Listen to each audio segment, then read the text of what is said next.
Hello children, today we shall start our lecture with the topic the city planning. Before it we have known about different type of civilization and mainly about the Indus Valley civilization. Now we shall know about the city planning in Indus Valley civilization. Let's we start the reading of the chapter. The excavation proved that the cities were well planned. जो भी खुदाई हुई उन्होंने ये साबित किया कि जो शहर थे वो सुनियोजित थे. Most cities were divided into two parts. ज़्यादातर जो शहर थे वो दो हिस्सों में बटे हुए थे. The upper raised part was called citadel and the lower part was known as the lower town. जो ऊपरी हिस्सा था शहर का वो जाना जाता था सिटाडेल के नाम से, यानी गढ़ कहते थे उसे. और जो निचला हिस्सा जो था वो जाना जाता था निचले शहर के नाम से. The Citadel was the central part of the city. गढ़ जो था शहर का मुख्य भाग था.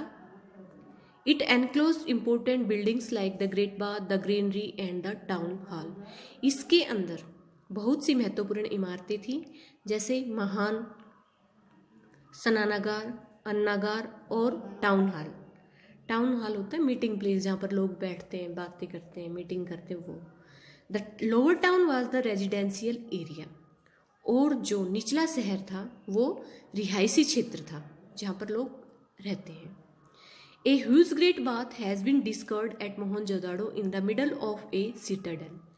एक बहुत ही बड़ा स्नानागार खोजा गया मोहनजोदाड़ो में जो कि सिटाडेल के गढ़ के बिल्कुल बीच में था. It is a deep bath 12 meters long and 7 meters wide with a maximum depth of 2.4 meters with step leading down into it.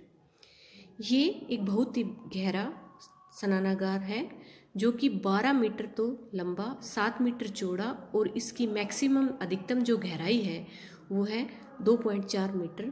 और इसमें जो सीढ़ियाँ हैं वो नीचे की तरफ जाती हैं. Perhaps people used it for religious purposes as they believed the water to be a great purifier. शायद जो लोग थे वो इस स्नानागार का धार्मिक उद्देश्य के लिए प्रयोग करते थे क्योंकि वो मानते थे कि जो पानी है वो सबसे बड़ा शोधक है, प्योरीफायर है, शुद्ध करने वाला है. The great bath had a well planned system of water supply and drainage system. जो महान स्नानागार था उसकी जो पानी की सप्लाई और पानी का जो निकास था वो बहुत ही सुनियोजित था, बहुत ही अच्छा था. The amazing fact is that it's brick work was completely water proof. सबसे अद्भुत तथ्य ये है कि जो ईंटों का काम था शहर का वो पूर्ण रूप से वाटरप्रूफ था, यानी इन पर पानी का कोई असर नहीं होता था. The floor of the tank was built with gypsum, plaster and a thick layer of bitumen natural tar. जो टैंक का फ्लोर था, फर्श था, वो जिप्सम का, प्लास्टर का और एक मोटी परत लगी हुई थी प्राकृतिक चारकोल की, तारकोल जो होता है उसकी. The Citadel also house the ruling classes, the priest and the merchants. गढ़ के अंदर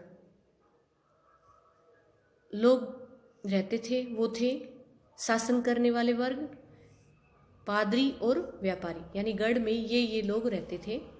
a huge and thick wall protected the Citadel from the frequent floods of the Indus valley.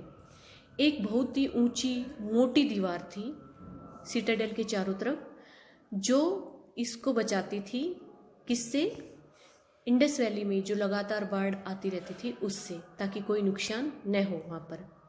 Small merchants, craftsmen and laborers inhabited the lower town. छोटे व्यापारी, हस्तकार और जो मजदूर होते थे वो निचले शहर में रहते थे. Here the houses were built on either side of the street with bricks, stone and wood. जो हाउस थे, जो घर थे वो गली के दोनों तरफ बने हुए थे पक्की ईंटों से, पत्थरों से और लकड़ी से. Each house had 2 or 3 stories with stair. प्रत्येक घर में 1 या 2 मंजिलें होती थी और सीढ़ियाँ होती थी। All the street cut each other at right angles, और हर जो गली थी एक दूसरे को राइट एंगल पर काटती थी। ग्रेट बाथ, ये देखो बेटा पिक्चर दी हुई है महान स्नानागार की। एंड स्ट्रीट विथ ड्रेनेज, जो गलियां थी ना उनमें पानी का जो निकास था, पानी कैसे निकलता था वो इस प्रकार का होता था, ये तस्वीर में दिखा रखा। Next, the Citadel also had large structure of greenery. अब जो सिटाडेल था वहाँ पर हमें बहुत बड़े अन्नागार के भी ढांचे मिले हैं। Granaries have been found at Harappa, Lothal and Kalibanga. अन्नागार हमें मिले हैं हड़प्पा में, लोथल में और कालीबंगा में। They were built to store the surplus grain. ये अन्नागार बनाए गए थे जो ज़्यादा अनाज हो जाता था उसको इकट्ठा करने के लिए। In Harappa alone the 6 granaries have been found, though the biggest one has been found in Mohenjodaro. केवल हड़प्पा में ही हमें 6 अन्नागार मिले हैं, जबकि सबसे बड़ा अन्नागार मोहनजोदाड़ो में है। Most granaries also had small barracks for the labourers which were located close to the threshing platform. ज़्यादातर जो ग्रेनरी थी, अन्नागार थे, वहाँ पर छोटे छोटे कमरे थे मजदूरों के लिए, जो बिल्कुल जहाँ पर अनाज साफ किया जाता है उस चबूतरे के पास बने हुए थे।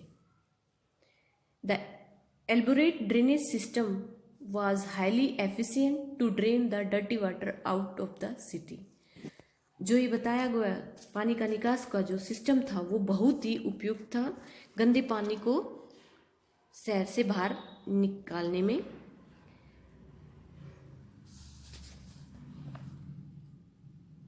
They were covered with bricks and stone which could be removed। जो नालियाँ थी उनको ईंटों से ढक रखा था और पत्थरों से, जिनको हटाया जा सकता था। यानी जब नालियों को साफ करना हो तो ईंट और पत्थर हटा दिए जाते थे और नालियाँ साफ कर दी जाती थी।